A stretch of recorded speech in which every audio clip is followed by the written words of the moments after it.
আপনারা হয়তো মুভিতে বা সামনাসামনি রোবট দেখিয়ে থাকবেন, কিন্তু আজকে আমি আপনাদের সাথে যেই সব রোবটের পরিচয় করিয়ে দিব তা হয়তো বা আপনারা কখনোই দেখেননি। মূলত আজকের এই ভিডিওতে আমরা অ্যানিমেল টাইপ রোবট নিয়ে কথা বলবো, যেগুলো দেখলে আপনি অবাক হতে বাধ্য হবেন। তাহলে চলুন শুরু করি আজকের এই ভিডিওটি। Emotion butterflies. বন্ধুরা, এগুলো আকাশে উড়ে বেড়াতে সক্ষম রং বেরঙের রোবট প্রজাপতি, যেগুলো শুধুমাত্র দেখতেই যে আসলের মতো তা নয়, বরং এগুলো আসল প্রজাপতির মতোই অঙ্গভঙ্গি নকল করতে পারে। এই রোবট প্রজাপতিতে ব্যবহার করা হয়েছে জিপিএস, ব্যবহার করা হয়েছে ইনফ্রারেড ক্যামেরা, যা এটাকে সহজে উড়ার সুবিধা দিয়ে থাকে। আবার এই প্রতিটা প্রজাপতির ওজন হয়ে থাকে মাত্র 20 গ্রামের মতো, যার মধ্যে একটা ব্যাটারি রয়েছে যা এটার মোটর ফাংশনকে চালিয়ে এটাকে উড়ার ক্ষমতা প্রদান করে থাকে। এমনকি এটাতে ব্যবহার করা হয়েছে স্মার্ট টেকনোলজি, যা এটাকে অন্যান্য রোবোটিক প্রজাপতির সাথে যোগাযোগ করতে এবং অনায়াসে উড়তে সাহায্য করে। Bionic kangaroo. এটাকে একবার দেখুন, যেটাকে কিছু বছর আগেই তৈরি করা হয়েছিল। প্রকৃত ক্যাঙ্গারুর মতো তৈরি করা হয়েছে এটাকে, যেটাকে দেখতেও ক্যাঙ্গারুর মতোই, এবং এর চলাফেরা, লাফ দেওয়া, অঙ্গভঙ্গি সবই ক্যাঙ্গারুর মতোই। মূলত এই রোবটটাকে তৈরি করেছে জার্মানির একটা কোম্পানি, নাম ফ্যাস্ট্রো। তারা বায়োনিক লার্নিং নেটওয়ার্ক প্রকল্পের অংশ হিসেবে এটাকে তৈরি করেছে। ক্যাঙ্গারুটিকে রিমোট কন্ট্রোল বা সেন্সরের মাধ্যমে পরিচালনা করা হয়।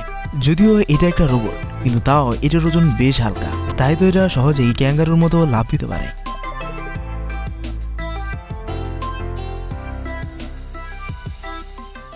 Robot rat.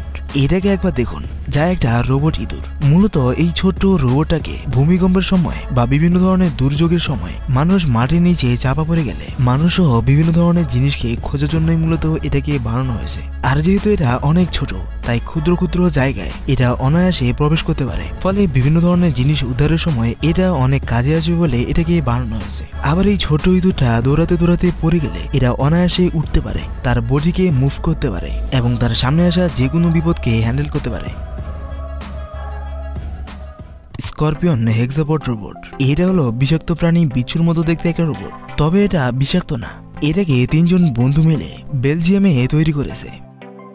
আর এই রোবটটা যে কোনো ধরনের ডিরেকশনে চলতে পারে এবং তার সামনে আসা যে কোনো বাধাকেই টক্কর দিতে পারে। আর এখানে যে শেষ এমনটা না, এই রোবট বিচ্ছুটা আবার আসল বিচ্ছুর মতো তার লেজ দিয়ে ডাঙ্ক মারতে পারে। এমনকি ডাঙ্ক মারার পর সেই স্থানে লাল কালারের কালি ছেড়ে যায়, যেন বোঝা যায় সে কোনখানে ডাঙ্ক মেরেছে। তবে আগেই বলেছি এটা বিষাক্ত না, জাস্ট খালি ফানের জন্য এমনটা করা হয়েছে। চিতা রোবট। তবে এটাকে দেখে যদিও মনে হয় না যে এটা আসলে চিতা রোবট, কারণ এটার আবরণকে এখনো তৈরি করা হয়নি। তবে এটা চিতার মতো করে দৌড়াতে পারে, লাফ দিতে পারে, যার টপ স্পিড হলো 50 কিলোমিটার/আওয়ার। হ্যাঁ, এটা চিতার স্পিড থেকে অনেক কম। তবে বিজ্ঞানীরা বর্তমানেও চেষ্টা করতেছে যে এর স্পিড আরো বাড়াতে, হয়তো সামনে এর স্পিড আরো বাড়তে পারে। তবে এটা চিতার মতো করেই বিভিন্ন উচ্চতায় লাফ দিতে পারে। রোবটটার সামনে ব্যবহার করা হয়েছে ইনফ্রারেড ক্যামেরা, যার ফলে সামনে আসা বাধাগুলোকে দেখতে পারে এবং লাফ দিতে পারে। রোবোটিক সি গুলাল ড্রাগন ফ্লাই। বন্ধুরা, আপনারা তো আশেপাশে পাখি দেখিয়ে থাকবেন, কিন্তু কখনো কি রোবোটিক পাখি দেখেছেন? এটাকে দেখুন, এটা হলো একটা রোবোটিক পাখি। হ্যাঁ, যেটাকে দেখে কোনোভাবে বোঝার উপায় নেই যে এটা আসলে রোবোটিক পাখি। আর মূলত এটাকে বানানো হয়েছে গোয়েন্দার কাজে। আর যেটা যেহেতু একেবারেই পাখির মতো দেখতে, তাই এটা দিয়ে অনায়াসে গোয়েন্দার কাজগুলো করা যায়। আর এটাকে অনেকটা ড্রোনের মতো উড়ানো যায়। হ্যাঁ, এটাকে আপনি আপনার মোবাইল দিয়েও কন্ট্রোল করতে পারবেন। আর আজকের এই ভিডিওটা বন্ধু, এর মধ্যে কোন রোবটটাকে আপনার অনেক ভালো লেগেছে কমেন্টে জানাতে পারেন। আর ভিডিওটা ইনফরমেটিভ মনে হলে লাইক করতে পারেন। আর পেজে বা চ্যানেলে নতুন থাকলে ফলো বা সাবস্ক্রাইব করতে পারেন। ধন্যবাদ।